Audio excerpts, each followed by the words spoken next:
Sometimes the heart finds exactly what it needs in the last place it ever thought to look. And sometimes two broken people discover that healing doesn't come from running away, but from standing still long enough to let someone see the truth. High in the Wyoming mountains, there's a cabin where a reclusive man named Silas Boone lives alone with his grief. When Annie Boyd arrives looking for work, she makes one thing clear. She's not there for love, just wages. But in that quiet cabin, something neither of them expected begins to take root. What happens when two people who've sworn off love find themselves facing a truth they can't ignore? Before we begin, tell us where you're tuning in from. And if this story touches you, make sure you're subscribed, because tomorrow I've saved something extra special for you. Sometimes the heart finds exactly what it needs in the last place it ever thought to look. And sometimes two broken people discover that healing doesn't come from running away, but from standing still long enough to let someone see the truth. High in the Wyoming mountains, there's a cabin where a reclusive man named Silas Boone lives alone with his grief. When Annie Boyd arrives looking for work, she makes one thing clear.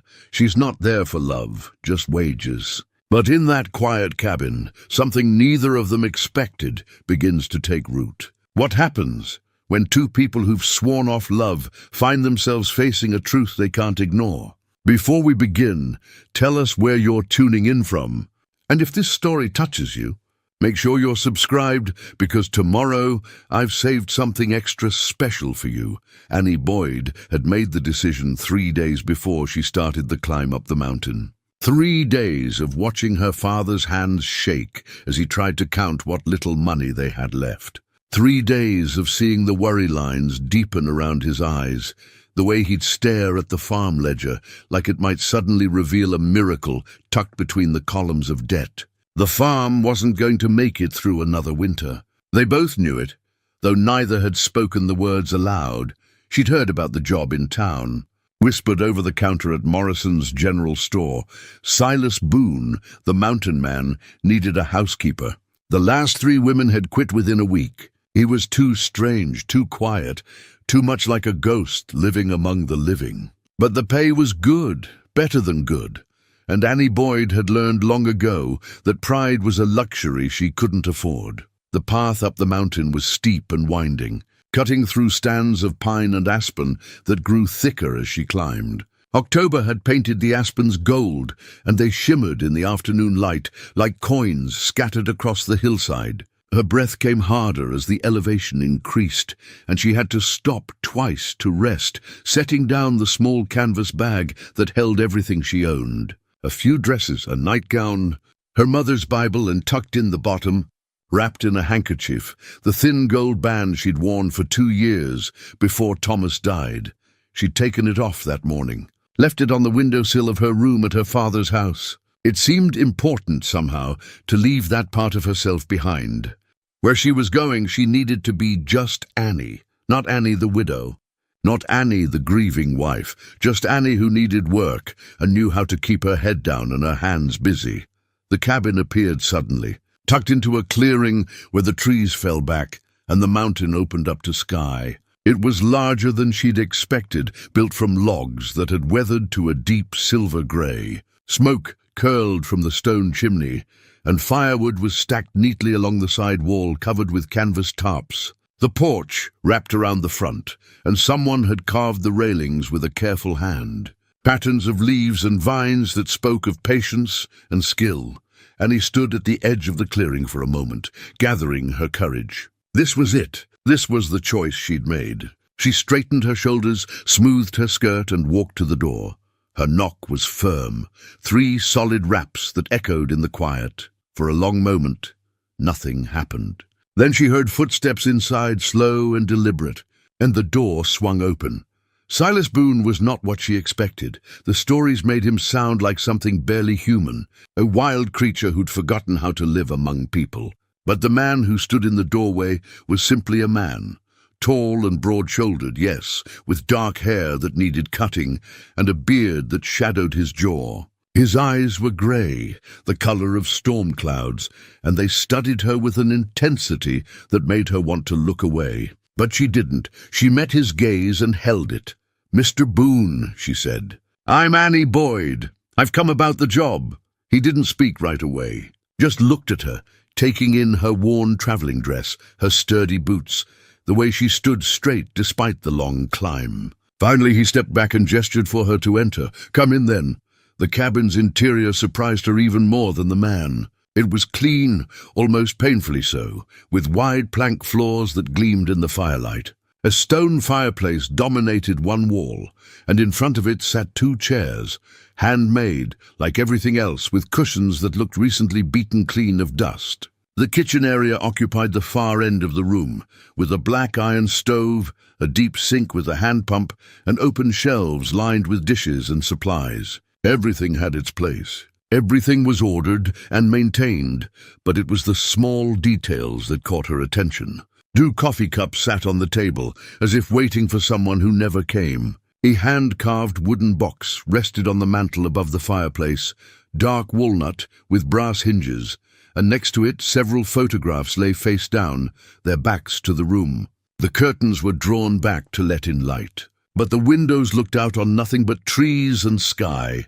No neighbors, no town, no other signs of human life.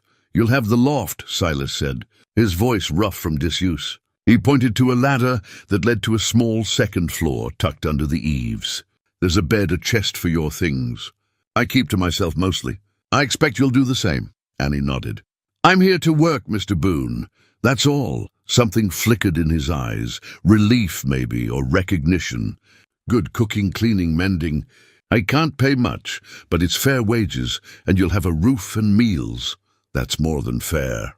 He moved to the table and picked up one of the coffee cups, seemed to realize what he was doing, and set it back down carefully. "You'll start tomorrow. Today you can settle in, get your bearings. Supper's at 6. I can cook tonight, if you like." "Tomorrow," he said again, and there was something in his tone that made it clear the discussion was over. Annie climbed the ladder to the loft, her bag slung over her shoulder. The space was small but comfortable, with a narrow bed covered in a patchwork quilt, a wooden chest at the foot, and a small window that looked out over the clearing. Someone had made this space with care, the same someone who carved the porch railings and kept the floors swept clean. She unpacked slowly, hanging her dresses on pegs along the wall, folding her nightgown and placing it in the chest. Her mother's Bible went on the small table beside the bed. She stood for a moment looking around at this space that would be hers, and felt something settle in her chest. Not quite peace, but close to it. A sense of rightness, of being where she needed to be, even if she didn't fully understand why. That evening, Silas cooked a simple meal, venison stew with potatoes and carrots, biscuits that were slightly burned on the bottom but good nonetheless. They ate in silence, the only sounds the clink of spoons against bowls and the crackle of the fire. Annie wanted to say something, to break the quiet, but she sensed that Silas preferred it this way. Silence wasn't discomfort for him. It was a language he spoke fluently. After the meal, she offered to wash the dishes. He nodded and retreated to one of the chairs by the fire, picking up a piece of wood and a carving knife. She watched him from the corner of her eye as she worked. The way his hands moved with practiced skill, shaving thin curls of wood that fell to the floor like snow. When the kitchen was clean, Annie said goodnight and climbed back to the loft. She changed into her nightgown and sat on the edge of the bed, looking out the window at the stars that had begun to appear in the darkening sky. Below, she could hear Silas moving around, banking the fire, checking the door.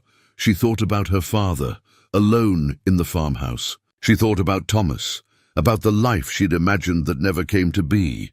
And she thought about the man downstairs, living in this beautiful, lonely place with his 2 coffee cups and his face-down photographs. What had she gotten herself into? But even as the question formed, she knew she wasn't going to leave. Something about this place, about the quiet and the stillness, felt like exactly what she needed. Not comfort, but the space to breathe. The space to be something other than grief. Annie lay down and pulled the quilt up to her chin. Tomorrow she would work. Tomorrow she would earn her keep. And maybe, if she was lucky, she would figure out how to live again. Outside, the wind moved through the pines, and somewhere in the distance, a wolf howled at the rising moon. 3 weeks passed in a rhythm that Annie hadn't known she needed. She rose before dawn, started the fire in the stove, and had coffee brewing by the time Silas came down from his room behind the kitchen. They didn't speak much in those early hours, just a nod of greeting, maybe a comment about the weather or the work planned for the day. But the silence between them was comfortable, the kind that comes from two people who understand that not everything needs to be said aloud. Annie cleaned and cooked and mended, and found a strange satisfaction in the simple, repetitive tasks. There was something healing about kneading bread dough, about scrubbing floors until they gleamed, about mending a torn shirt so carefully that you could barely see where the fabric had ripped. Her hands stayed busy, and when her hands were busy, her mind couldn't wander too far into the dark places where grief still waited. Silas kept mostly to himself, as promised. He spent his days checking trap lines, hunting, chopping wood, doing the 100 small tasks that kept a mountain homestead running. But Annie noticed things. The way he always set out 2 coffee cups in the morning, then seemed surprised to find the second one still full when he came in for lunch. The way he'd pause sometimes, standing at the window, staring out at nothing, with an expression that looked like he was listening for a voice that would never answer.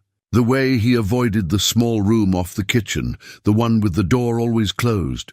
She didn't ask about any of it. She'd come here for work, not to pry into a stranger's sorrows. God knew she had enough of her own, but on a cold morning in early November, everything changed. Annie was cleaning the main room, dusting the mantel and the shelves, when she noticed a loose board near the base of the bookshelf. It wasn't really loose, just slightly warped, pulled up at one corner as if something beneath had shifted. She knelt down, intending to press it back into place, but when she touched it, the board lifted easily. Beneath it was a small space, and tucked inside was a photograph. She shouldn't have picked it up. She knew that even as her fingers closed around the edges of the frame. But something about it called to her, some instinct that this was important, that this was the key to understanding the man who moved through this cabin like a ghost in his own life. The photograph showed 3 people. A younger Silas, clean-shaven and smiling in a way she'd never seen, his arm around a beautiful woman with dark hair and bright eyes. And in front of them, held between them, a boy of maybe 6 or 7 grinning at the camera with gap-toothed joy. They were standing in front of this very cabin, the porch behind them, and the love between them was so evident it seemed to radiate from the image itself. Annie's chest tightened. She understood suddenly so many things. The 2 coffee cups, the closed door, the photographs turned face down on the mantel, the wooden box that Silas never touched but never moved. This wasn't just a man who preferred solitude. This was a man who had lost everything. That's Clara and Daniel. Annie startled so badly she nearly dropped the photograph. Silas stood in the doorway, snow dusting his shoulders, his expression unreadable. She hadn't heard him come in. "I'm sorry," she said quickly, setting the photograph down with trembling hands. "I was just cleaning and the board was loose, and I didn't mean to—" "It's all right."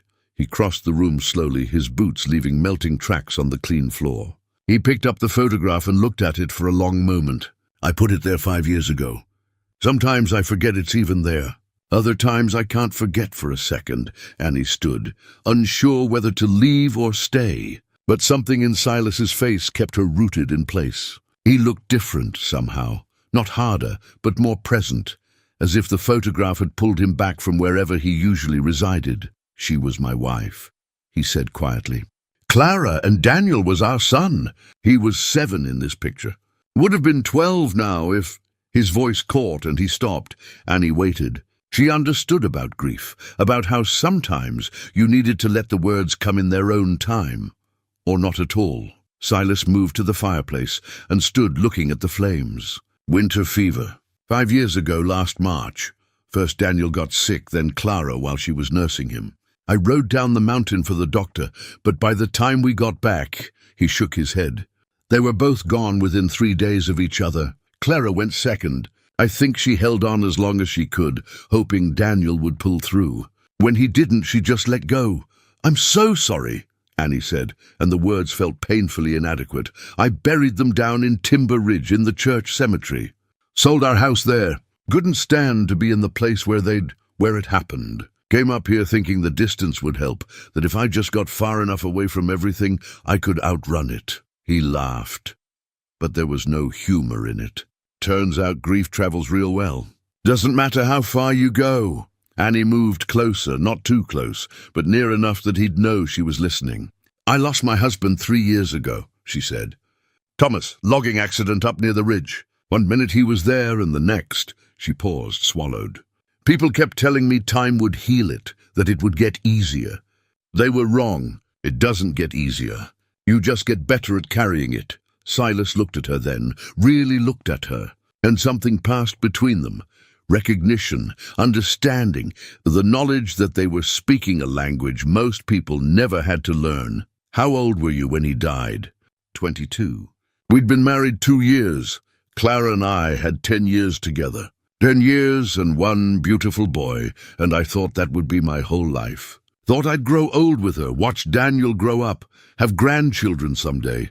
He set the photograph on the mantel, face up this time. "Guess we don't get to choose how the story goes." "No," Annie agreed. "We don't." They stood in silence for a while, both looking at the photograph. Annie could feel something shifting between them, some wall coming down that had been there since she arrived. It wasn't that they were suddenly close. They were still two people who barely knew each other, but they were two people who understood loss, and that was its own kind of kinship. "The room off the kitchen," Silas said finally. "That was Daniel's. I haven't opened it since I moved his things up here from town.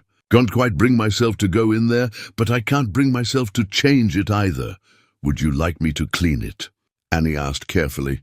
"Or would you rather I left it alone?" "I don't know," he admitted. Maybe it's time. Or maybe I'm not ready. I honestly don't know." "There's no right answer," Annie said. "Whatever feels true to you, that's what's right." Silas nodded slowly. "What did you do after your husband died?" "I went home to my father's farm. Tried to help him keep it running, but my heart wasn't in it. Wasn't in much of anything for a long time. Some days I still feel like I'm just going through the motions, waiting for life to feel real again." "Does it feel real?" Annie considered this. More than it did. Being up here, having work to do, having something to focus on besides grief, it helps. Not all the way, but some. "That's why I came up here too," Silas said. "Thought if I could just stay busy enough, work hard enough, I wouldn't have time to think about what I'd lost. But the mountain's a quiet place. Plenty of time to think, whether you want to or not. Maybe that's not such a bad thing," Annie suggested. "The thinking. The remembering. Maybe we're not supposed to outrun it. Maybe we're just supposed to learn to live alongside it." Silas turned to her, and for the first time since she'd arrived, he really smiled. It was small and sad, and didn't quite reach his eyes, but it was genuine. "You're wise for someone so young." "I don't feel young," Annie said. "Haven't for a while now. I know that feeling." They stood there as the afternoon light began to fade. Two people who had known profound loss, who had come to this mountain for different reasons, but found themselves in the same place nonetheless. And though neither of them said it aloud, both understood that something had changed between them. They weren't just employer and employee anymore. They were two people who had looked into the darkness and survived it, and that created a bond that was hard to name, but impossible to ignore. Later that evening, after a quiet supper, Silas did something he hadn't done before. He brought out the wooden box from the mantel and set it on the table between them. "These are letters," he said. "Clara used to write me letters, even though we lived in the same house. Little notes she'd leave in my lunch pail or tuck into my coat pocket. I saved every one." He touched the box gently, as if it were something sacred. "Haven't been able to read them since she died. But I keep them here where I can see them. A reminder that love was real, even if it's gone now." Annie felt tears prick her eyes. "That's beautiful, or foolish. I haven't decided which. It's not foolish to honor what you loved." "That's not foolish at all," Silas opened his mouth as if to say something more, then seemed to think better of it. Instead, he picked up the box and returned it to the mantel, next to the photograph that now faced the room. Annie watched him, and something stirred in her chest that she hadn't felt in a very long time. Not love. It was too soon for that, and they barely knew each other. But possibility, the faint, frightening possibility that maybe grief didn't have to be the end of the story. That maybe there was something beyond just surviving, if you were brave enough to reach for it. That night, lying in her narrow bed in the loft, Annie thought about the photograph and the letters and the quiet way Silas had shared his story with her. She thought about Thomas, about the life they'd planned that would never be. And she thought about the fact that she'd come to this mountain looking for work, for a way to help her father, for a reason to keep putting one foot in front of the other. But maybe, just maybe, she'd found something more. Something she hadn't known she was looking for until it appeared, in front of her in the form of a grieving man who set out 2 coffee cups every morning and kept love letters in a wooden box on his mantel. She didn't know what to do with that realization. Didn't know if she should lean into it or run from it. All she knew was that something had shifted today, and she couldn't quite go back to the person she'd been when she climbed up this mountain 3 weeks ago. Outside, the wind howled and snow began to fall in earnest. Winter was coming to the high country, and with it, a different kind of season entirely. The days that followed were different, though Annie couldn't quite put her finger on how. The work was the same. Cooking, cleaning, mending, all the tasks that kept the cabin running smoothly. But the silence between her and Silas had changed. It was no longer the careful, distant quiet of strangers sharing a space. It was the comfortable quiet of 2 people who had seen each other's scars and chosen not to look away. Silas began to talk more. Not constantly. He was still a man of few words, but he'd share things as they worked together. Stories about the mountain, about tracking elk and reading weather patterns, about the way the forest changed with the seasons. He taught her how to read the sky for coming storms, how to tell fresh snow from old by the way it crunched underfoot, how to follow animal tracks and understand the stories they told. Annie found herself looking forward to these lessons, to the sound of his voice explaining the world around them. There was something calming about the way Silas understood the mountain, the way he moved through it with confidence and respect. He wasn't trying to conquer it or control it.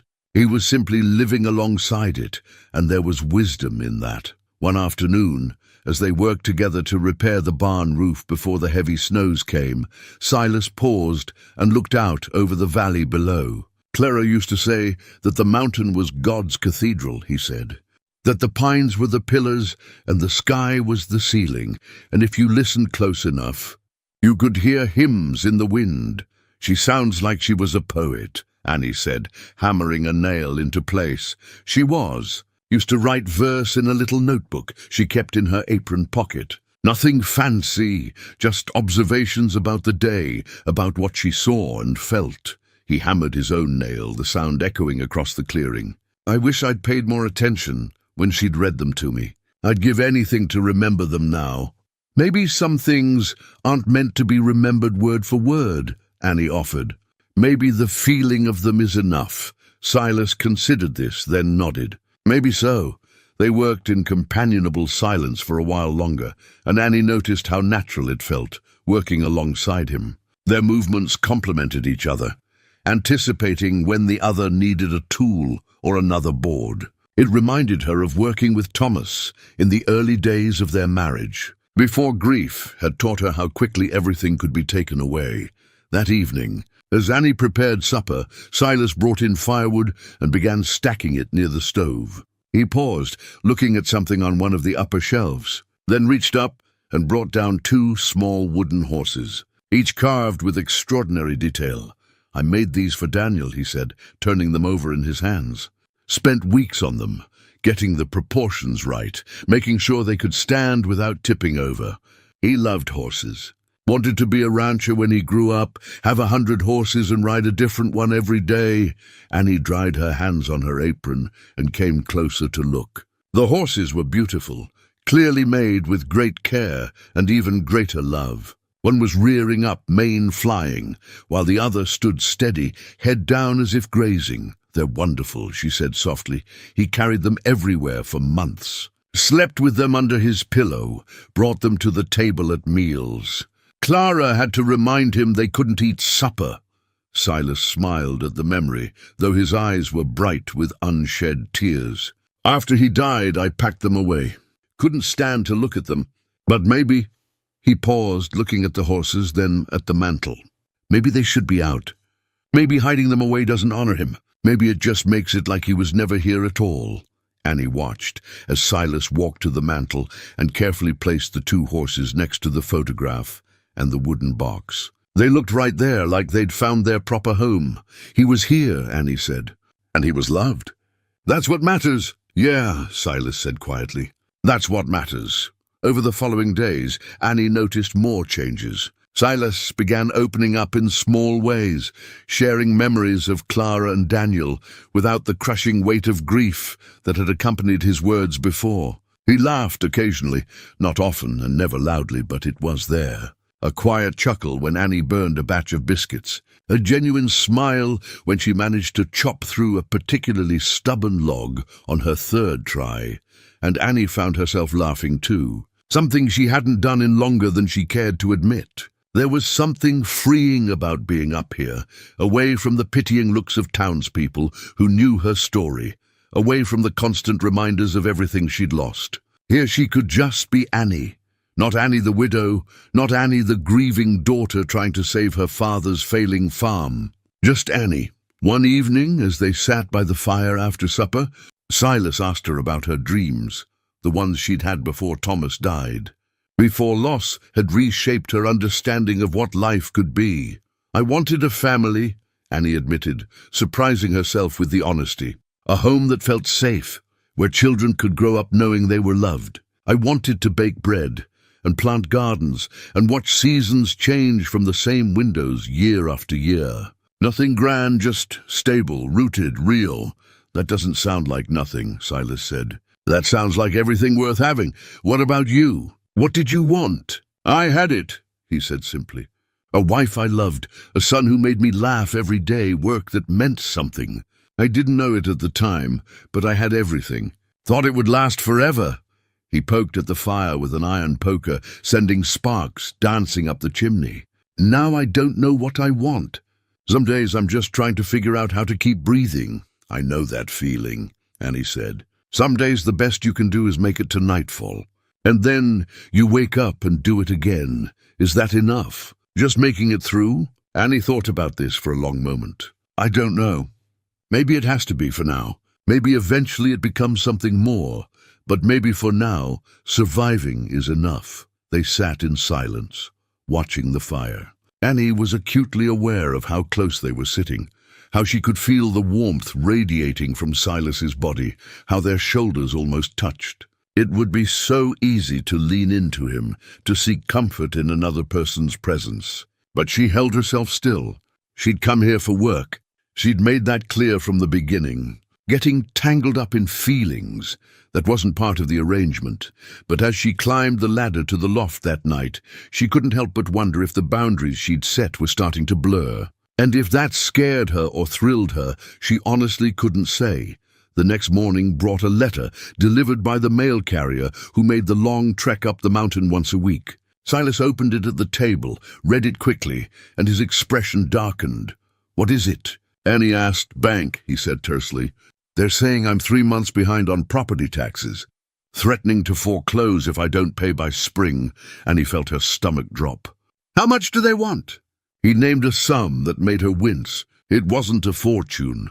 But for a man living alone on a mountain, scraping by on hunting and trapping, it might as well have been. "I've been so—" He stopped, rubbed a hand over his face. "I haven't been paying attention. Since Clara and Daniel died, I've just been existing, not really living.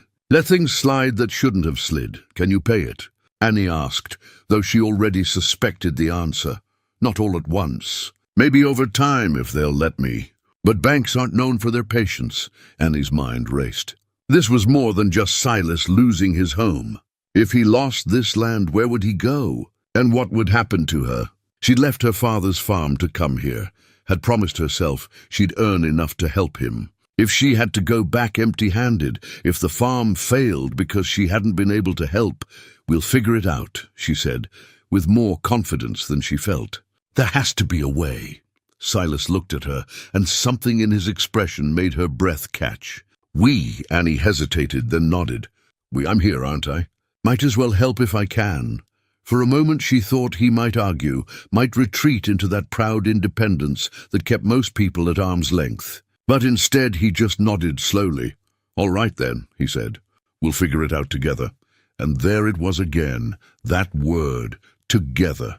It hung in the air between them, meaning more than it should, promising more than either of them was ready to acknowledge. But the threat was real, and the deadline was approaching. They had until spring to find a solution, or Silas would lose everything he had left of the life he'd built with Clara and Daniel. Annie looked out the window at the mountain rising above them, at the trees heavy with snow, at the vast expanse of wilderness that both sheltered and isolated them. She'd come here looking for work, for a way to survive. But somewhere along the way, this had become about more than just survival. It had become about protecting something worth saving, and maybe, just maybe, about protecting someone worth saving too. The first real snow came 3 days after the letter from the bank. Annie woke to a world transformed. Everything outside the window covered in white, so pure it almost hurt to look at. The trees wore thick coats of snow on their branches, and the clearing in front of the cabin looked like something from a storybook, untouched, pristine, beautiful in its stillness. When she climbed down from the loft, she found Silas already awake, standing at the window with a cup of coffee in his hands. He'd set out the second cup as usual, and for once, Annie found herself reaching for it. The gesture felt significant somehow, like crossing an invisible line they'd both been careful not to approach. "Roads'll be impassable for weeks now," Silas said without turning around. "We're cut off until the thaw." Annie wrapped her hands around the warm cup, grateful for the heat. "Does that bother you?" "No, used to in the beginning. Felt trapped up here. Now it just feels safe, I guess. Like the world can't reach me as long as the snow keeps falling." Annie understood that feeling. The mountain had become a kind of sanctuary for her, too. A place where the past couldn't quite catch up, and the future didn't demand immediate answers. But she also knew that isolation could become its own kind of trap if you weren't careful. As the morning wore on, the temperature in the cabin dropped despite the fire blazing in the hearth. Annie found herself shivering as she worked, her fingers clumsy with cold. Silas noticed, and without a word disappeared into his room. When he returned, he carried a shawl, deep burgundy wool, soft from years of wear. "Here," he said, holding it out to her. It was Clara's. She'd want it used, not just folded away in a trunk. Annie hesitated, her fingers hovering over the fabric. "Are you sure?" "I'm sure. It's just cloth. And cloth is meant to keep people warm, not gather dust." But they both knew it was more than just cloth. It was a gesture of trust, of inclusion, of allowing someone new into the spaces where Clara's memories still lived. Annie took the shawl carefully and draped it around her shoulders. It smelled faintly of cedar and lavender, and the warmth was immediate. "Thank you," she said softly. Silas nodded and turned back to his work. But Annie caught the faintest hint of a smile on his face. That evening, they sat by the fire, as had become their habit, and Silas began to tell her stories about his childhood in these mountains, about his father teaching him to hunt and trap, about the hard winters when game was scarce and they had to make do with what they could forage or preserve. He spoke about Clara too, about how they'd met in Timber Ridge when they were barely more than children, how he'd known from the first moment he saw her that she was the one he'd spend his life with. "Did you feel that way about your husband?" Silas asked. "That knowing?" Annie considered the question. "I thought I did at the time. Thomas was kind and steady, and my father approved of him. It felt right, like it was what I was supposed to do. But I was so young, barely 19 when we married. I'm not sure I really knew what love was yet. And now, do you know?" The question caught her off guard. "I don't know. Maybe love is different for everyone. Maybe for some people it's lightning, and for others it's something that grows slow and steady, like a tree. Clara was lightning for me, Silas said. Knocked me sideways the first time I saw her. But what we built together over the years, that was the tree. The roots that go deep and hold strong, even when the storms come. He paused. Except the storm that took her was stronger than any roots could hold against. Annie pulled the shawl tighter around herself. I think maybe both kinds of love can exist at once. The lightning that starts it and the roots that sustain it, maybe so. They fell into silence, but it wasn't uncomfortable. Annie found herself studying Silas in the firelight, the strong line of his jaw, the way his hands rested loosely on his knees, the small scars that marked his fingers from years of working with tools and traps. He was handsome in a rugged, weathered way, but that wasn't what drew her.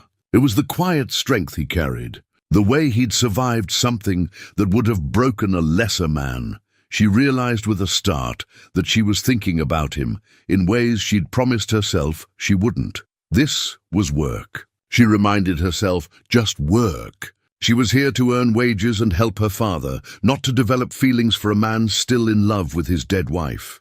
But even as she thought it, she knew it was already too late. Something had taken root between them, whether she wanted it to or not. Over the next few days, the snow continued to fall, and the cabin became their entire world. They worked together with an ease that felt natural. Annie cooking while Silas brought in firewood, both of them mending clothes by the fire in the evenings, sharing stories and comfortable silences in equal measure. One night, Silas reached across the space between their chairs and took her hand. It wasn't romantic exactly, more like a gesture of connection, of acknowledging that they weren't alone in their grief anymore. Annie's heart hammered in her chest, but she didn't pull away. She let her fingers curl around his, let herself feel the warmth and strength of another person's touch. They sat that way until the fire burned low, neither speaking, just being together in the quiet. And when Annie finally climbed to the loft, she lay awake for a long time, her hand still tingling where his had been, her mind spinning with questions she wasn't ready to answer. The next morning brought another letter from the bank, this one more insistent. The deadline was firm, payment in full by March 1st, or the property would be seized. Silas read it with a grim expression, then crumpled it in his fist. There has to be something we can do, Annie said. Some way to earn the money or negotiate more time? Banks don't negotiate, Silas said bitterly. They just take. But Annie refused to accept defeat. She'd survived loss, survived grief, survived the slow dissolution of everything she'd thought her life would be. She could survive this too. They both could. She just had to figure out how. She spent the afternoon going through Silas's papers, looking for anything that might help.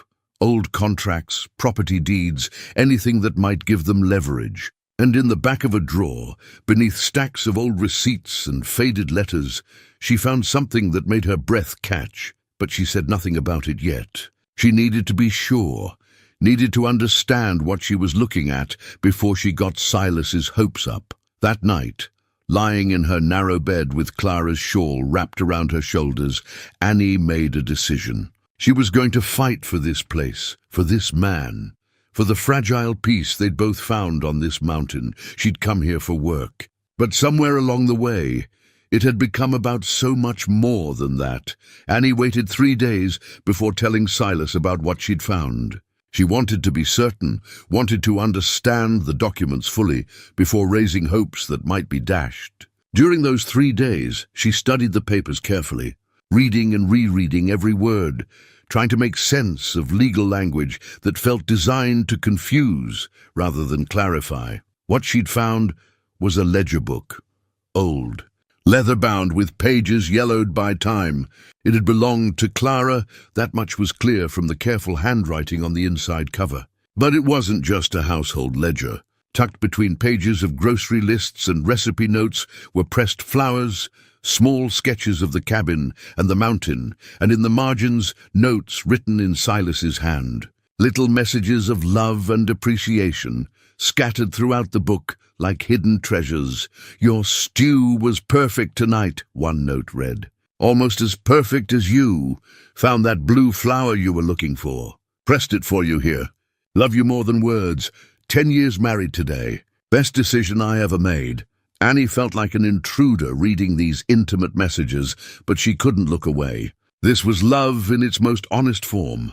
Not grand gestures or elaborate declarations, but small daily affirmations of devotion. The kind of love that Thomas had never quite managed. That Annie had never quite believed possible until she saw it written here in fading ink. But it was what she found tucked into the back of the ledger that changed everything. A set of documents. Property papers, by the look of them, but older than the ones the bank was using to threaten foreclosure. These showed the original purchase of the land by Silas's father, Jonas Boone, back in 1867, and according to these papers, the property had been paid in full, with no mortgages, no liens, nothing that would give the bank any legal claim. There was also a letter, dated 20 years ago, from a lawyer in Cheyenne. It referenced a clerical error in the land office records, something about the property transfer not being properly recorded when Jonas Boone died and left everything to Silas. The letter promised to rectify the situation, but there was no follow-up, no confirmation that the issue had ever been resolved. Annie's hands trembled as she read. If the original transfer was never properly recorded, if there was confusion about who actually owned the land, then maybe, just maybe, the bank's claim was invalid. On the fourth morning, she brought the ledger to breakfast and set it on the table in front of Silas. "What's this?" he asked, looking at it with confusion and something that might have been pain.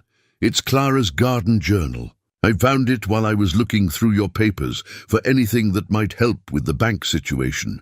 I'm sorry, I know I shouldn't have read it, but Silas, there's something in here you need to see." She opened to the back pages and showed him the documents. Silas read slowly, his expression shifting from confusion to surprise to something that looked almost like hope. "My father's deed," he said quietly. "I didn't know Clara had kept this. There's more. This letter from the lawyer. It says there was a problem with the property transfer when your father died. It was never properly recorded at the land office. If that's true, if the transfer is still unresolved, then the bank might not have legal grounds to foreclose." Silas looked up at her, and in his eyes she saw a war between hope and the fear of hoping. That was 20 years ago. Surely it's been sorted out by now, but what if it hasn't? What if this is still sitting in some clerk's filing cabinet in Cheyenne, never resolved? It's worth checking, isn't it? It's worth fighting for. Fighting how? "I can't afford a lawyer. Can barely afford to keep the lights on as it is." Annie had thought about this. "We go to Cheyenne ourselves. We take these documents to the land office, see what they have on record. If there's a discrepancy, if there's any question about the bank's claim, maybe we can buy time. Maybe we can find a way to make this right. That's a long shot, Annie, and Cheyenne's a week's journey, even in good weather. We'd need money for the trip, for a place to stay, for—" "I have some money saved," Annie interrupted. "Not much, but enough for train tickets and a few nights in a boarding house.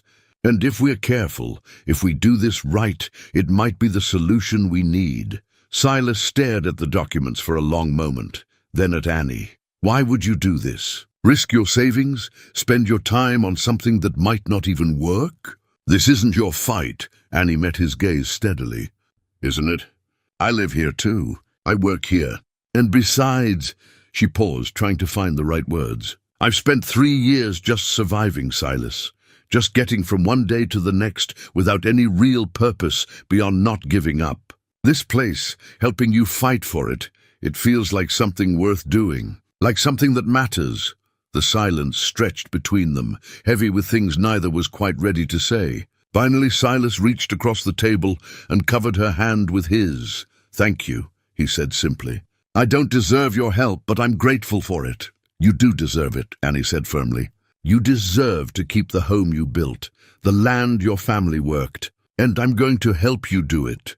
They spent the rest of that day and the next organizing the documents, making a list of everything they'd need for the trip to Cheyenne. Annie wrote to her father, explaining that she'd be away for a while longer, but that everything was fine. She didn't mention the real reason for the trip, didn't want to worry him or raise his hopes about the money she'd been sending home. 3 days before they were scheduled to leave, another letter arrived. This one wasn't from the bank. It was from the lawyer Silas had consulted years ago, Mr. Abernathy, now based in Cheyenne. Someone, probably Clara before she died, had kept up occasional correspondence with him. The letter was addressed to Clara, dated 6 months before her death, but it had been stored in the box with the other papers and never opened. Silas opened it now, his hands shaking slightly. As he read, his expression shifted from confusion to understanding, to something that looked like grief mixed with relief. "What does it say?" Annie asked. "He's been trying to resolve the property issue all these years. Says there's definitely a problem with the land records, that the transfer was never completed properly. He was waiting to hear back from the Territorial Land Office when—" Silas's voice broke. "When Clara died, and I never thought to follow up with him. Never even knew there was an ongoing issue. But he's still working on it," Annie said, reading over his shoulder. "Or he was 6 months ago. This is good, Silas. This means we have an advocate, someone who already knows the case, if he's even still practicing. This letter is almost 6 years old. Then we'll go to Cheyenne and find out. If he's there, wonderful. If not, we'll find someone else. But we're not giving up." Silas looked at her for a long moment, then slowly smiled. It was a real smile, the kind that reached his eyes and made him look years younger. "You're stubborn, you know that." "I've been told that before," Annie admitted, smiling back. That evening, as they sat by the fire making final preparations for the journey, Silas told her more about his father. About Jonas Boone, who'd come west after the war, determined to build something lasting in a land that promised new beginnings. About how he'd chosen this spot for its beauty and its isolation, had built the cabin with his own hands, log by log. About how he'd always said the land would be in the family forever, passed down through generations. He used to carve these little notches in the porch railing, Silas said, running his hand along the wood. "One for every good thing that happened, a successful hunt, a mild winter, the day I was born. There must be 100 of them by now. Did you add to them?" Annie asked. "After he died, I did. Carved one the day I married Clara, another when Daniel was born. Haven't carved one since—" He stopped, swallowed hard. "Haven't had a reason to, I guess." Annie thought about this. About how we mark our joy, how we measure our lives. About how grief can make us forget that there are still moments worth marking. Still reasons to hope. "Maybe when we win this fight," she said carefully. "Maybe that would be worth a notch." Silas looked at her, and in his eyes she saw something she couldn't quite name. "Maybe it would," he agreed quietly. "Maybe it would." Later, when Annie climbed to the loft, she found herself unable to sleep. She kept thinking about the journey ahead, about the risk they were taking, about what it would mean if they failed. But more than that, she thought about what it would mean if they succeeded. If Silas kept his land, if she stayed on as his housekeeper or as something more, because somewhere along the way the boundaries she'd so carefully set had dissolved. She cared about Silas, cared about what happened to him in a way that went far beyond employer and employee. And she was almost certain he felt the same way about her, but neither of them had said it aloud. Neither had been brave enough to put words to the thing growing between them, and maybe that was for the best. Maybe some things were better left unspoken until the time was right. But as Annie finally drifted off to sleep, wrapped in Clara's shawl, she knew the time was coming when silence wouldn't be enough anymore. When they'd have to decide what they meant to each other and what kind of future, if any, they wanted to build together. The morning they left for Timber Ridge to catch the train to Cheyenne. The air was crisp and cold, but the sky was clear.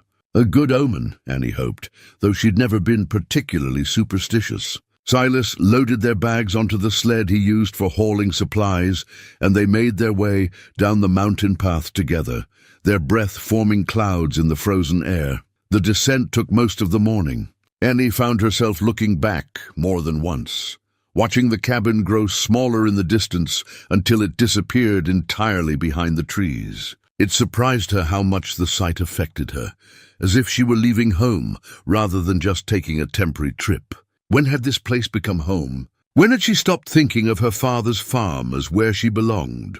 They reached Timber Ridge in early afternoon. The town was exactly as Annie remembered it from her supply runs.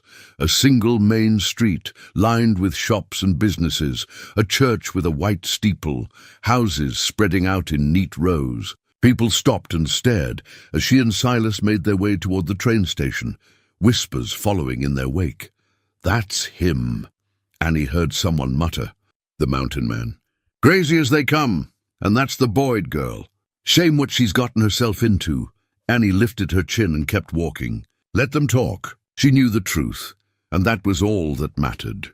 At the general store, they ran into Mr. Garrett, the banker who'd sent the threatening letters. He was a thin man with wire-rimmed spectacles and the kind of smile that never reached his eyes. "Mr. Boone," he said, his tone dripping with false courtesy. "I trust you've come to settle your debt?" "We're working on it," Silas said evenly. "Working on it isn't the same as paying it." "The deadline stands, Mr. Boone, March 1st, not a day later. We understand the terms," Annie said, stepping forward. "And we'll meet them." Garrett's gaze shifted to her, and his smile turned condescending. "Miss Boyd, I'd heard you were keeping house for Mr. Boone. I do hope you're being paid regularly, given his financial difficulties." "My employment is none of your concern," Annie replied coolly. "And neither is how we choose to handle our business." "Our business?" Garrett raised an eyebrow. "How interesting. Well, I suppose it's your prerogative to align yourself with a lost cause. Just don't say you weren't warned." He tipped his hat and walked away, leaving Annie furious and Silas looking troubled. "He's trying to rattle us," Annie said. "Don't let him. He's succeeding," Silas admitted. "Part of me wonders if we're just chasing shadows, if this whole trip is a waste of time and money we can't afford to lose." Annie took his arm, a bold gesture in public, but one she felt was necessary. "We're not chasing shadows. We're fighting for what's yours. And we're not going to let men like Garrett win just because they think they can bully us into giving up." Something in Silas's expression softened. "You're fierce when you're angry, you know that." "Good, because I'm planning to be angry until we win this fight." The train arrived an hour later, belching steam and smoke as it pulled into the station. They found seats in a modest car, settling in for the long journey ahead. As the train lurched into motion and Timber Ridge disappeared behind them, Annie felt a strange mix of apprehension and excitement. She'd never been this far from home before, never ventured beyond the small world of her father's farm and the mountain cabin. The landscape changed as they traveled, mountains giving way to rolling plains, pine forests to open grassland. Silas sat by the window watching the scenery pass, and Annie found herself watching him instead. The way the light caught in his hair, the strong line of his profile, the slight furrow between his brows that suggested he was deep in thought. "What are you thinking about?" she asked. "Clara," he admitted. "We talked about taking a trip once, seeing Cheyenne and maybe even Denver.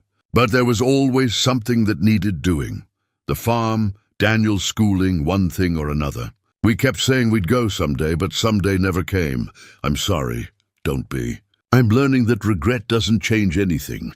All we have is now, and the choices we make going forward." He turned to look at her. "I'm glad you're here, Annie. I don't think I could do this alone." "You could," Annie said. "But you don't have to." They shared a meal from the basket Annie had packed, bread and cheese and dried apples. As evening fell and the other passengers began to doze, they talked in low voices about everything and nothing. About books they'd read, places they'd like to see, what they'd do with the cabin if they managed to save it. "I'd like to fix up Daniel's room," Silas said. "Maybe turn it into a proper guest room. Or," he paused, seeming uncertain, "or maybe a nursery someday if—" He stopped, as if realizing what he'd implied. Annie's heart hammered in her chest. "If what?" Silas met her eyes, and in his gaze she saw vulnerability and hope tangled together. "If life gave me another chance at that kind of happiness. I don't know if I deserve it, but I'd like to think it's possible. Everyone deserves another chance. Annie said softly. Especially people who've loved deeply and lost. They fell into silence, but Silas reached across the space between them and took her hand. Annie let him, intertwining her fingers with his. It felt natural, right? Like they'd been doing this for years instead of weeks. That night, in separate rooms at a modest boarding house in Cheyenne, Annie lay awake thinking about what Silas had said. About second chances and the possibility of happiness. About whether she was brave enough to reach for what she wanted instead of just settling for what seemed safe. She'd told Silas she came to the mountain for work, nothing more. But that had been a lie, or at least a partial truth. She'd come looking for a reason to keep going, for something to make her feel alive again after years of just existing, and she'd found it. Not in the work itself, but in the quiet man who carved wooden horses for a son who would never play with them again. In the strength it took to keep living when everything you loved had been taken away. In the possibility that two broken people might somehow make each other whole. Tomorrow they'd go to the land office and begin their fight. But tonight, Annie let herself imagine a future that went beyond just saving the cabin.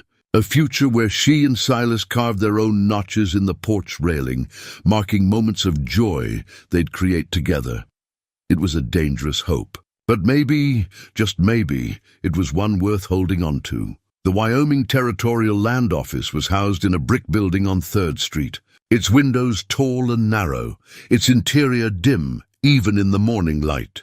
Annie and Silas climbed the steps together, the weight of the documents heavy in the leather satchel Silas carried. This was it, the moment that would determine whether their hope had any foundation or whether they were just two people chasing an impossible dream. A clerk sat behind a high desk, his spectacles perched on the end of his nose, his expression one of perpetual boredom. When Silas explained what they needed, the man sighed as if they'd asked him to move a mountain. Property records from 1867. That's 40 years back. Those files are in the basement, and I'm not authorized to retrieve them without proper documentation.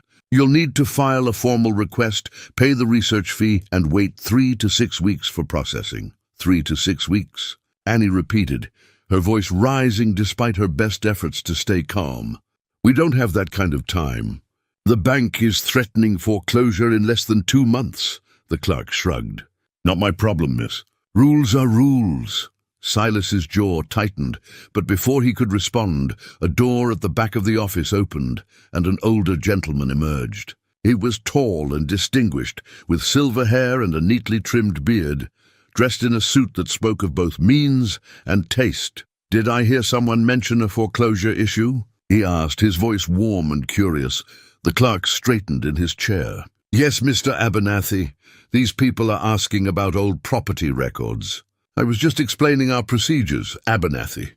Annie's breath caught. This was the lawyer who'd been corresponding with Clara, the one who'd been trying to resolve the property issue all those years ago. Mr. Abernathy, Silas said, stepping forward. I'm Silas Boone. I think you knew my wife, Clara. The older man's expression shifted immediately from polite interest to genuine surprise and then sadness. Clara Boone, yes, I knew her. A remarkable woman. I was deeply sorry to hear of her passing. And your son as well. My condolences, Mr. Boone, thank you, Silas said quietly. We found some letters you'd written to Clara about a problem with our property records. We were hoping you might still remember the case. Abernathy's eyes lit up. Remember it? I've been trying to resolve that issue for 20 years. Come with me, both of you. We need to talk. He led them to his office, a room lined with law books and filing cabinets, and gestured for them to sit. Annie perched on the edge of her chair, her heart pounding with hope and anxiety in equal measure. The Boone property, Abernathy said, pulling a file from his cabinet with practiced ease. I've kept this case active, even after Clara stopped responding to my letters. I suspected something had happened, but I had no way of knowing what. When the property transfer from your father to you was supposed to be recorded in 1885, there was a clerical error. The papers were misfiled, and the transfer was never officially completed. As far as the territorial records are concerned, the property still belongs to Jonas Boone, who has been deceased for 20 years. So who actually owns the land? Annie asked. That's the question, isn't it? Legally, it should be Silas. He's the rightful heir, and there's no dispute about that.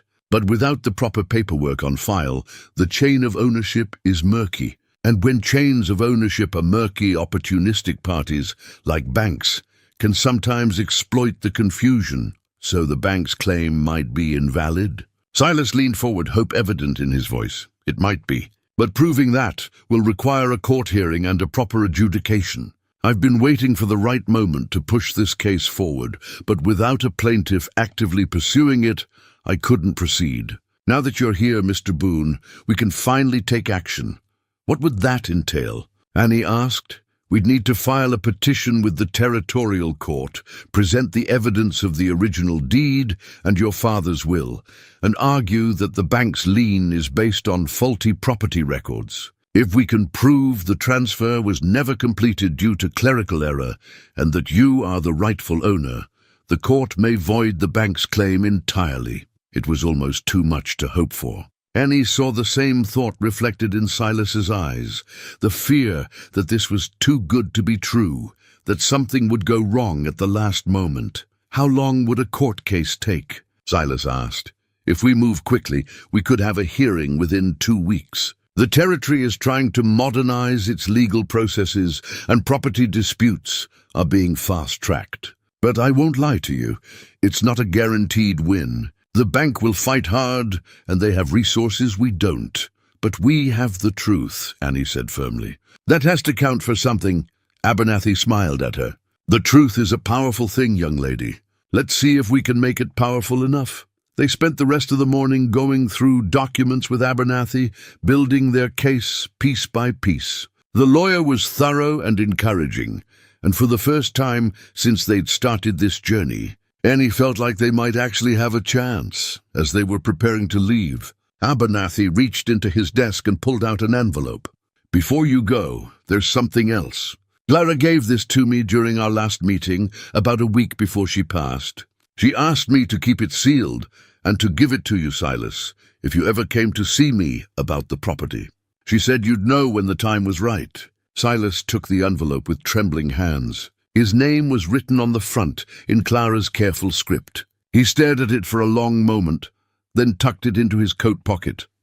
Thank you, he managed. They left the office in a daze, the cold Cheyenne air a shock after the warmth of Abernathy's office. They walked in silence for a while, both processing everything they'd learned. Finally, they found a small park and sat on a bench, watching people pass by on the street. Are you going to read it? Annie asked, nodding at the envelope in Silas's pocket. I don't know if I can. Not yet. Would you like me to leave you alone? No. Silas reached for her hand. Stay, please. They sat in silence for a few more minutes. Then, with a deep breath, Silas pulled out the envelope and carefully opened it. Inside was a single sheet of paper covered in Clara's handwriting. His hands shook as he read, and Annie saw tears begin to slide down his cheeks. She knew, he whispered. She knew she was dying, and she wrote this. What does it say? Annie asked gently. Silas handed her the letter, unable to speak. Annie read the words Clara had written all those years ago. My dearest Silas, if you're reading this, then I'm gone, and you've finally taken the step I've been praying you would take, fighting for the life and home we built together. I know grief will try to swallow you whole. I know you'll want to disappear into the mountain and never come back. But please, my love, don't let grief make you forget how to live. You have so much love left to give, so many years ahead of you. Don't waste them in solitude. Daniel and I will always be with you, but we don't want to be the reason you stop reaching for joy. Find someone who makes you laugh again. Find someone who sees the good man you are, not just the broken one you think you've become. Build a new life while honoring the old one. And most importantly, remember that loving again isn't betraying what we had. It's continuing it in a different form. I want you to be happy, Silas. That's all I've ever wanted. With all my love, always, Clara. Annie's vision blurred with tears. She looked at Silas, who was openly weeping now, and without thinking, she wrapped her arms around him. He held onto her like a drowning man holds a rope, his shoulders shaking with the force of his grief and relief and the weight of permission he'd been waiting years to receive. They stayed that way for a long time, two people holding each other in a park in Cheyenne, while the world moved around them and the past finally began to loosen its grip. When Silas finally pulled back, he wiped his eyes and looked at Annie with an expression she'd never seen before, open, vulnerable, and full of something that looked like hope. "I came to this mountain to hide," he said, "to disappear into my grief and never have to face the world again. And then you showed up with your rules about work and no nonsense, and you—" He stopped, searching for words.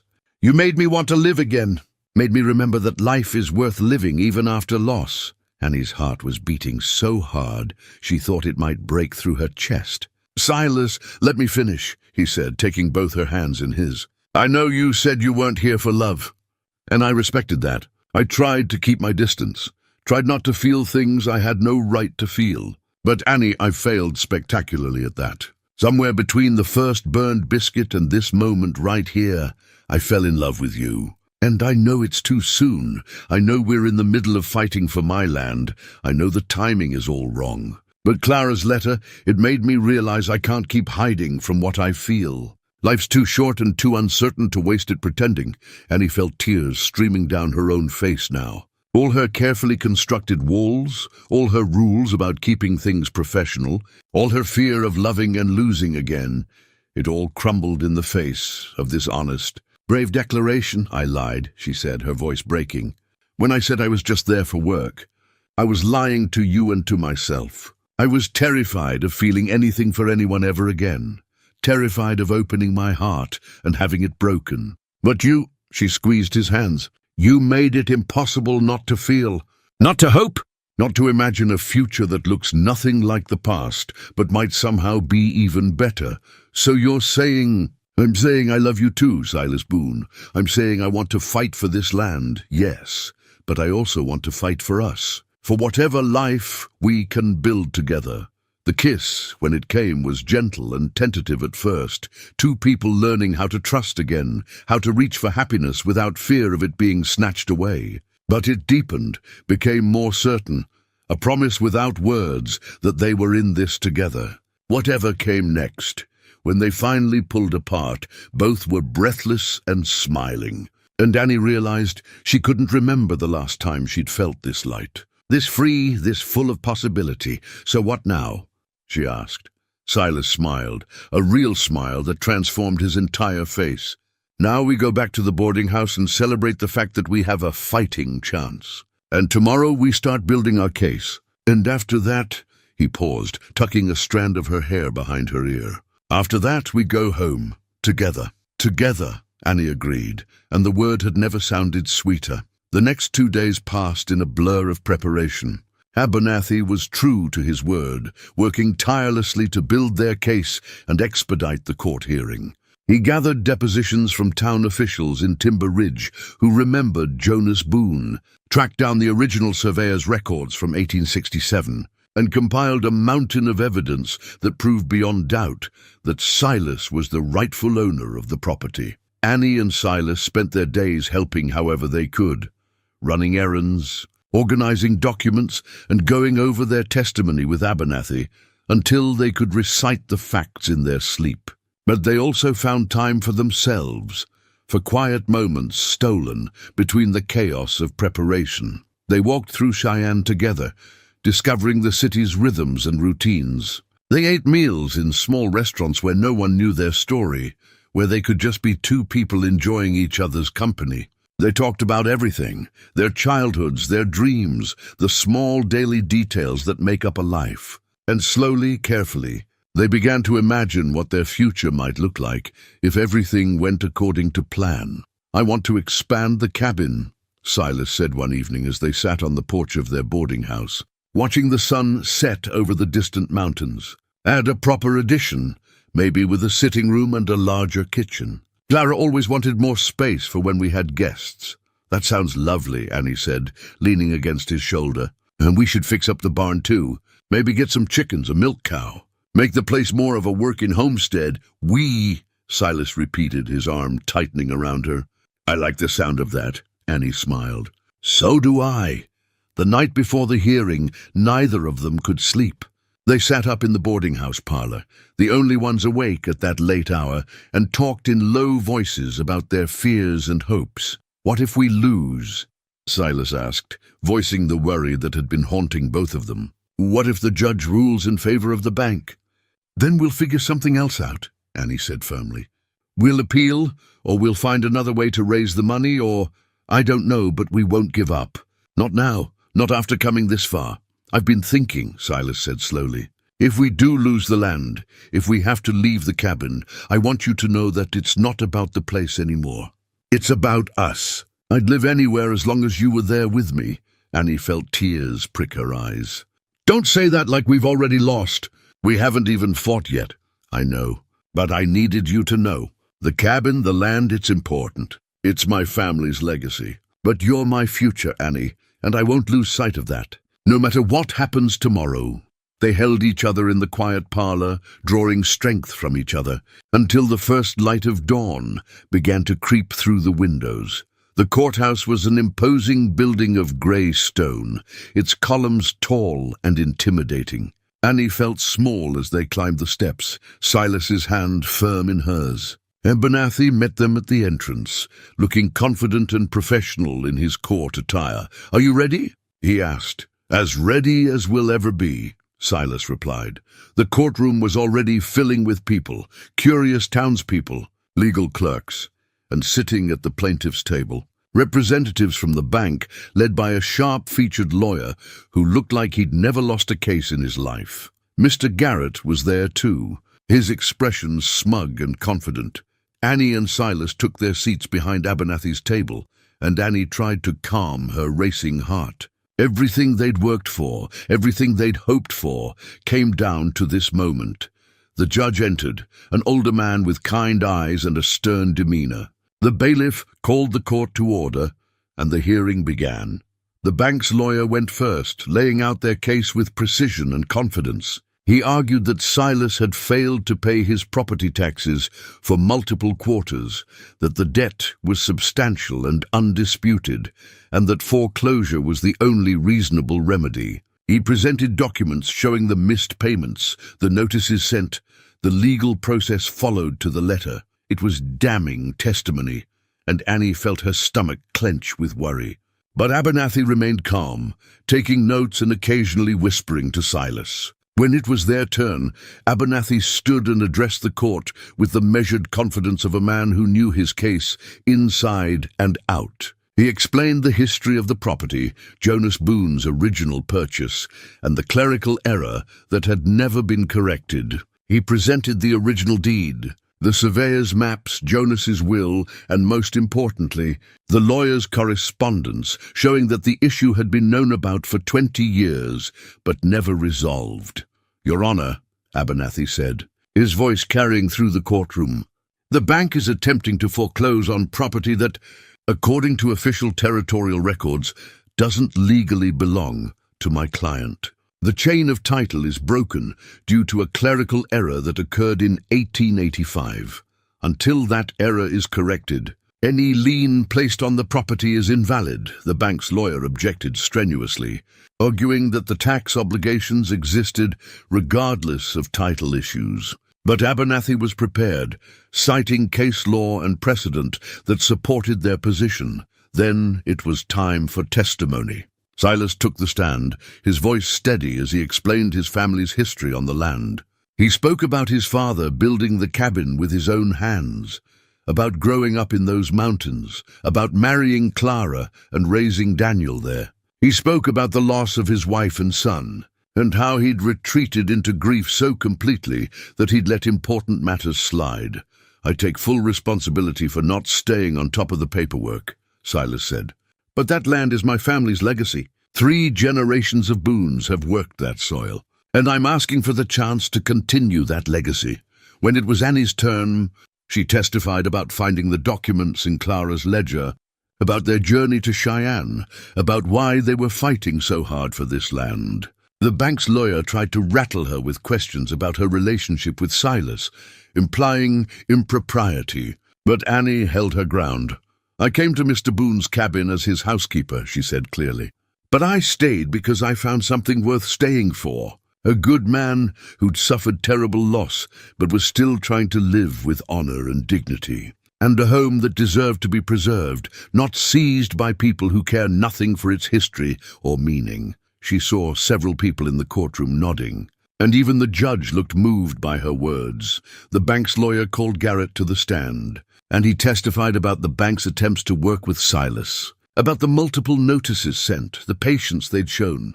But under Abernathy's cross-examination, Garrett's polished demeanor began to crack. He admitted that the bank had been eager to acquire the property due to its valuable timber rights, that they'd been less patient than they might have been with other debtors. "So you saw an opportunity," Abernathy said, "to acquire valuable property at a fraction of its worth by exploiting a man in grief." Objection. The bank's lawyer shouted. "Sustained," the judge said. "Mr. Abernathy, please rephrase. Did the bank consider the extenuating circumstances of Mr. Boone's situation when determining how aggressively to pursue foreclosure?" Garrett hesitated, then admitted, "We followed standard procedures for all delinquent accounts, standard procedures that just happened to work in the bank's financial favor." The objection was sustained again, but the point had been made. The bank wasn't just collecting a debt, they were profiting from a man's tragedy. As the day wore on, both sides presented closing arguments. The bank's lawyer maintained that the tax debt was real and must be paid, regardless of title issues. Abernathy argued that the bank's claim was legally dubious, and that Silas deserved the opportunity to clear the title before any foreclosure could proceed. Finally, after what felt like hours, the judge called for a recess to review the evidence. Annie and Silas waited in the hallway outside the courtroom, too nervous to sit, too anxious to do anything but pace and hold each other's hands. "Whatever happens," Silas said quietly, "thank you for believing in this fight, for standing with me, for everything." "We're not done yet," Annie said, but her voice wavered with uncertainty. Abernathy joined them, looking cautiously optimistic. "I think we made a strong case." The judge seemed receptive to our arguments about the title issue. "But it's impossible to predict which way he'll rule." 20 minutes later, the bailiff called them back into the courtroom. The judge had reached his decision. Annie's heart pounded so hard she could barely hear as the judge began to speak. He reviewed the case methodically, outlining both sides' arguments, acknowledging the complexity of the situation. "This is an unusual case," the judge said, his voice grave. "On one hand, we have a legitimate tax debt that has gone unpaid. On the other, we have a serious question about the validity of the bank's lien, given the unresolved title issue." He paused, looking at both tables, and Annie held her breath. "After reviewing all the evidence, I find that the plaintiff's case has merit. The clerical error of 1885 must be addressed before any foreclosure can proceed. Therefore, I am ruling in favor of Mr. Boone. The foreclosure is hereby suspended pending resolution of the title issue." Relief flooded through Annie so powerfully she felt dizzy. Silas grabbed her hand, his grip almost painful in its intensity, but the judge wasn't finished. "However," he continued, "the tax debt remains a valid obligation. Mr. Boone, you will have 6 months to clear the title and pay the outstanding taxes, plus a reduced penalty given the circumstances. If you fail to meet this deadline, the foreclosure proceedings will resume. Do you understand?" "Yes, Your Honor," Silas said, his voice thick with emotion. "Thank you, Your Honor." The judge nodded and brought his gavel down with a resounding crack. "This court is adjourned." For a moment, Annie couldn't move, couldn't breathe, couldn't do anything but stare at Silas in disbelief. They'd won. Not completely. They still had to pay the debt, but they'd won the most important battle. The land was still his, and they had time to figure out the rest. Then Silas pulled her into his arms and held her so tightly she could barely breathe. And neither of them cared that they were in a public courtroom with dozens of witnesses. They'd fought for this, and they'd won. And nothing else mattered in that moment. Abernathy was smiling broadly, shaking Silas's hand, explaining next steps about clearing the title and setting up a payment plan. People were congratulating them, patting Silas on the back. telling them they'd always known the bank was overreaching. Even some of the townspeople from Timber Ridge, who'd whispered about Silas being crazy or dangerous, were now coming forward to shake his hand, to tell him they were glad justice had been served. Through it all, Annie held on to Silas and he held on to her, and they both knew that this victory was about more than just land or money or legal battles. It was about refusing to give up, about fighting for what mattered, about finding the courage to hope even when hope seemed foolish. That evening, as they celebrated with Abernathy over a modest dinner, Annie looked at Silas and saw not the broken, grieving man she'd met months ago, but someone transformed by the possibility of a future worth building. And she knew that whatever challenges lay ahead, and there would be challenges, there always were, they would face them together. The journey wasn't over. They still had 6 months to clear the debt, still had to return to the mountain and figure out how to raise the money. But for the first time since Annie had climbed up that mountain path with her small canvas bag and her carefully guarded heart, she felt like the impossible might actually be possible. She'd come looking for work, but she'd found so much more, a home, a purpose, and a love she'd stopped believing existed, and that, she thought as Silas smiled at her across the table, his eyes bright with hope and joy, was worth fighting for. The return to the mountain felt different than the journey down. Annie and Silas travelled in comfortable silence, both lost in thought about everything that had happened and everything that still needed to be done. They had 6 months to pay the debt, 6 months to find a way to raise money that seemed substantial for 2 people living on the edge of the wilderness. But Annie refused to let doubt creep back in. They'd come too far, fought too hard to give up now. The cabin looked exactly as they'd left it, snow-covered and peaceful, tucked into the mountainside like it had always been there, and always would be. But as Annie stepped inside, something felt different. It wasn't just a place she worked anymore. It was home, her home, their home. Over the next few days, they settled back into their routine, but with a new energy and purpose. They drew up plans, made lists, and strategized about how to raise the money they needed. Silas could sell more timber rights, but carefully, without stripping the land.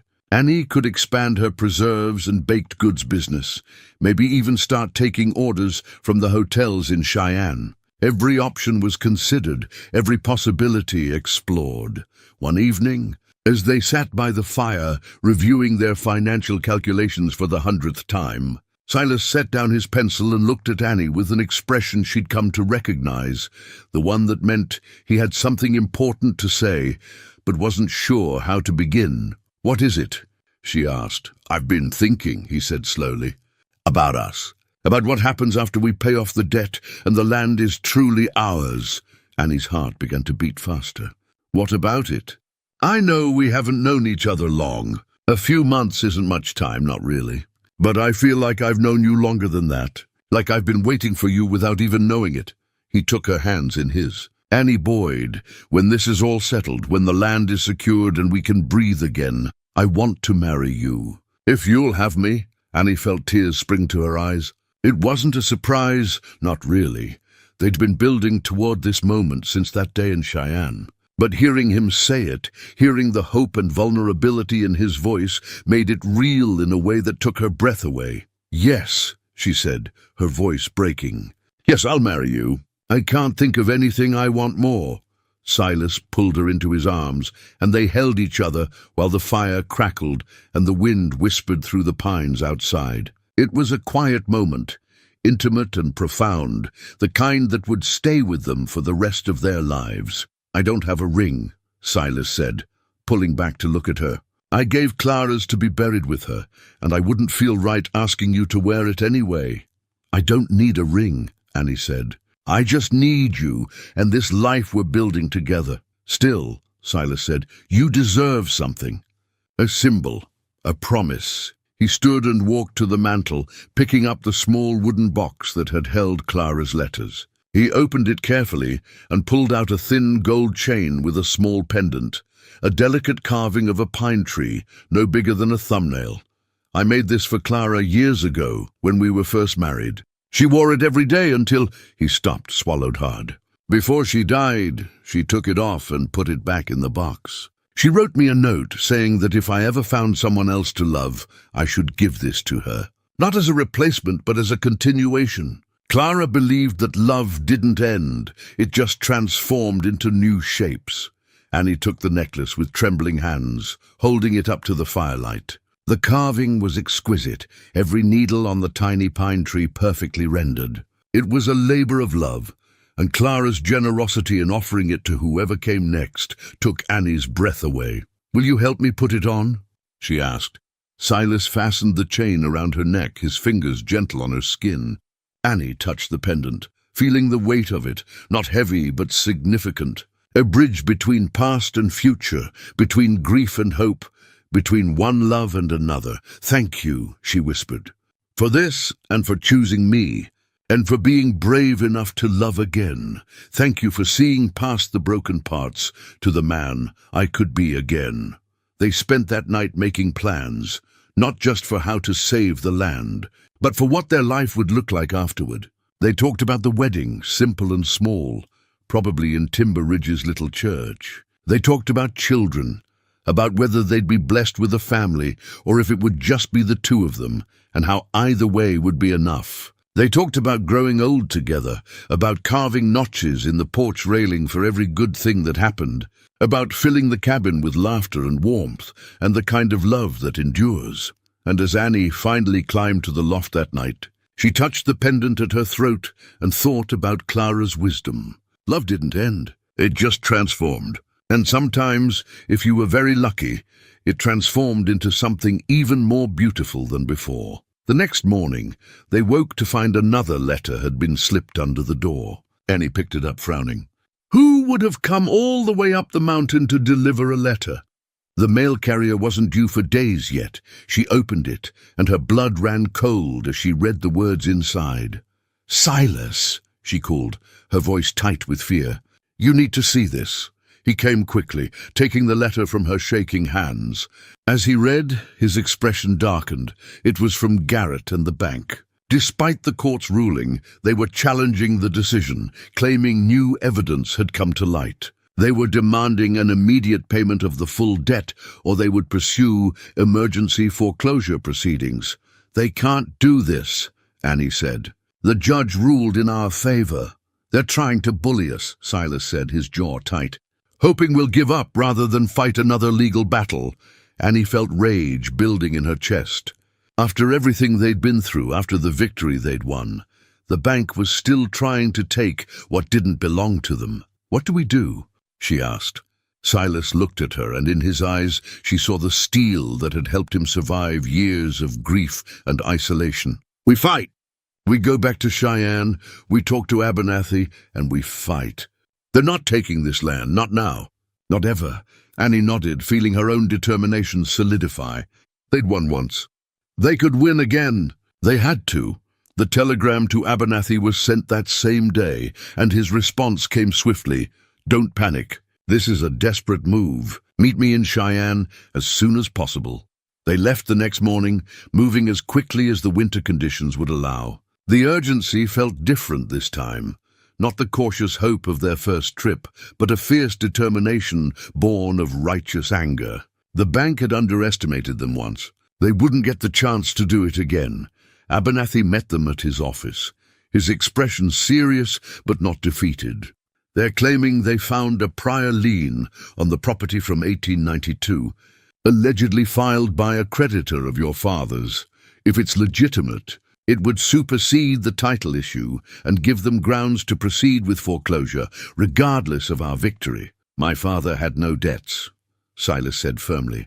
"He paid for everything in cash. He didn't believe in borrowing. That's what I suspected. Which means this is almost certainly a fabricated document, or at the very least, a misattributed one. But we need to prove it's false, and we need to do it quickly. How?" Annie asked. Abernathy pulled out a large map of the territory and spread it on his desk. "The lien they're claiming was filed in Carbon County, but your father's property is in Albany County. Even if such a lien existed, it wouldn't apply to land in a different county unless specifically stated. It's a basic legal principle, and the fact that the bank's lawyers are trying this suggests they're grasping at straws. So we just point that out to the judge? It's not quite that simple. We need to retrieve the actual filing from Carbon County records to prove it doesn't reference your father or his property. And we need to do it before the emergency hearing they've requested, which is scheduled for 3 days from now. 3 days. Annie felt the familiar knot of anxiety in her stomach, but she pushed it down. They'd faced worse odds and prevailed. They could do it again. I'll go to Carbon County myself, Abernathy said. You two should prepare your testimony. They're going to come at you hard this time, try to rattle you, make you seem unreliable or dishonest. You need to be ready. They spent the next 2 days in intensive preparation. Abernathy drilled them on their testimony, anticipating every possible question the bank's lawyers might ask. Annie practiced staying calm under hostile questioning, practiced not letting anger or fear affect her responses. Silas reviewed every detail of his family's financial history, determined to leave no gaps the bank could exploit. On the morning of the hearing, Abernathy returned from Carbon County with a triumphant gleam in his eye. The lien exists, he said, but it's for a property in Rawlins, not your father's land. It belonged to a Jonas Boone, but a different one, Jonas T. Boone, not Jonas R. Boone. The bank either confused the two or hoped we wouldn't check carefully enough to notice the difference. So it's fraud, Annie said. Attempted fraud, at the very least. And the judge is not going to be pleased. The courtroom was packed for the emergency hearing. Word had spread about the case, and people were curious to see if the bank would succeed in their aggressive tactics, or if the mountain man and his housekeeper would prevail again. The bank's lawyer presented their case with confidence, arguing that the newly discovered lien changed everything.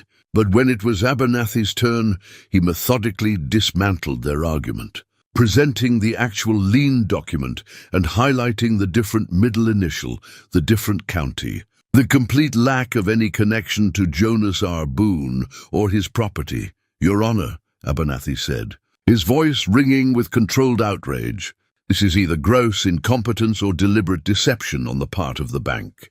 They have wasted this court's time with a spurious claim based on a document that has no relevance to this case whatsoever. The judge's expression grew increasingly stern as he reviewed the evidence. He questioned the bank's lawyer sharply, asking how such a fundamental error could have occurred. The lawyer stumbled through his explanation, clearly caught off guard by having their bluff called so decisively. Finally, the judge had heard enough. I find the bank's claim to be without merit and their presentation of this evidence to be, at best, careless and at worst, an attempt to manipulate these proceedings. His voice was cold with disapproval. The original ruling stands. Mr. Boone has 6 months to clear the title and pay his debt, and the bank will make no further attempts to interfere with that timeline. Furthermore, given the bank's conduct in this matter, I am reducing the penalty amount by half. If the bank wishes to object, they may file an appeal, but I warn them that I will look very unfavorably on any further frivolous motions. The gavel came down with a resounding crack, and Annie felt something release in her chest, all the tension, all the fear, all the uncertainty that had been building since they received that threatening letter. They'd won. Again. And this time, it was final. Silas pulled her into his arms, right there in the courtroom, and Annie didn't care who was watching. They'd fought for this, had refused to be intimidated or defeated, and they'd prevailed. The land was theirs. The future was theirs. Everything they'd hoped for was finally, truly within reach. As they left the courthouse, Garrett stood on the steps, his expression bitter. You may have won this battle, he said, but you still have to pay that debt. And 6 months isn't as long as you think. Silas paused and looked at him steadily. We'll pay it, every cent, and we'll do it with time to spare. You tried to take something that wasn't yours to take, Mr. Garrett. I hope you've learned something from this. Annie took Silas's arm, and together they walked away from the courthouse. From Garrett, from the fight that had consumed their lives for weeks.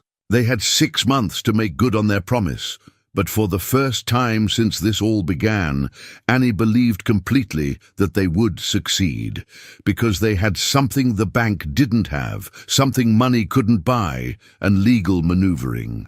Who couldn't defeat? They had each other, and they had love, and they had a future worth fighting for. And that, Annie knew in her bones, was more than enough. Summer came to the mountain like a blessing. The snow melted, revealing earth that was ready to be worked, and Annie and Silas threw themselves into making good on their promise. They sold.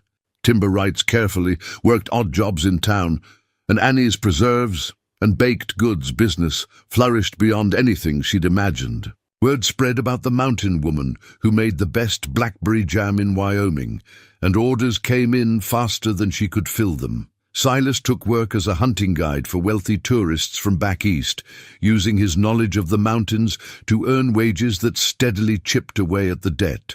It was hard work, long hours, and there were days when they both collapsed into bed exhausted, but they were doing it.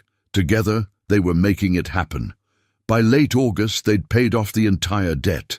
Annie would never forget the moment they walked into the Timber Ridge Bank and handed over the final payment to a stone-faced Mr.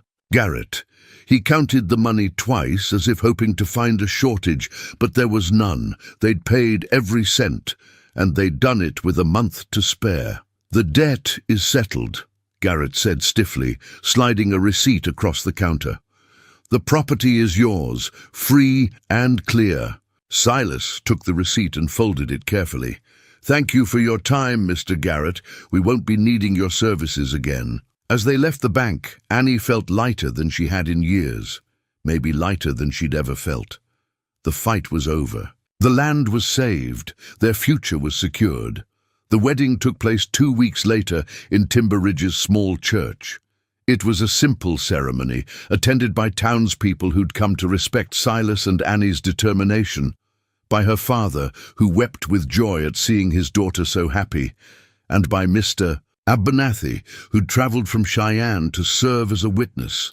Annie wore a simple dress of cream-coloured linen that she'd sewn herself, and around her neck hung Clara's pine tree pendant. Silas wore his best suit, looking uncomfortable in the formal clothing, but unable to stop smiling, as Annie walked down the aisle toward him.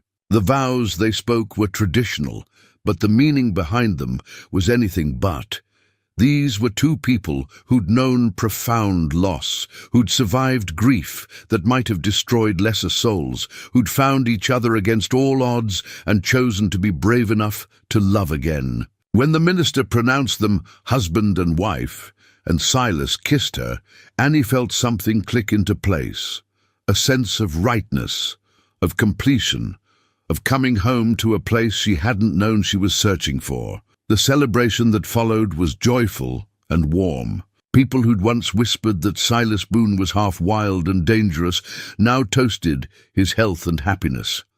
Annie's father, who'd been so worried about his daughter going to work for a stranger on a mountain, embraced Silas and welcomed him into the family. But the best moment came when they returned to the cabin as man and wife, as the sun was setting and painting the sky in shades of gold and rose. Silas carried her over the threshold, both of them laughing at the old-fashioned gesture, and set her down gently in their home. "Welcome home, Mrs. Boone," he said.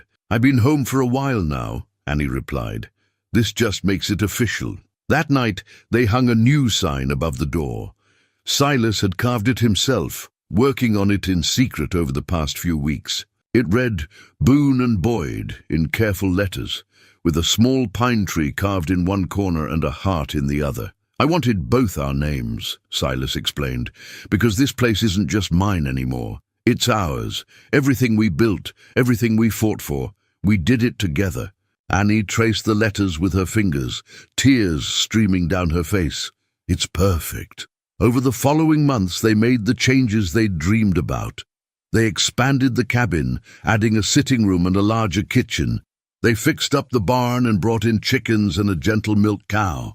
They planted a garden that Annie tended with the same care Clara once had, using the old ledger as a guide and adding her own notes in the margins. And slowly, carefully, they opened Daniel's room. Together, they sorted through his things, keeping what mattered and letting go of what didn't. They transformed it into a guest room, but left the 2 wooden horses on a shelf, a reminder of the boy who'd once filled this place with laughter. Spring came again, and with it, news that made Annie's heart sing. She was expecting a baby. The joy on Silas's face when she told him was something she'd treasure forever. Not just happiness, but healing. Proof that life continued, that love created new life, that the future they'd fought so hard for was becoming real. When their daughter was born on a crisp October morning, they named her Clara Rose. Clara for the woman whose blessing had made their love possible. Rose for new beginnings. She had Silas's grey eyes and Annie's stubborn determination, and from the moment she entered the world, she was deeply, profoundly loved. On a perfect summer evening, when Clara Rose was almost a year old and toddling around the cabin on unsteady legs, Silas took out his carving knife and walked to the porch railing. Annie followed, watching as he carved a new notch, the first he'd made since before his son's death. "What's this one for?" she asked, though she thought she knew. "For everything," Silas said simply. "For second chances and new beginnings. For love that doesn't end but transforms.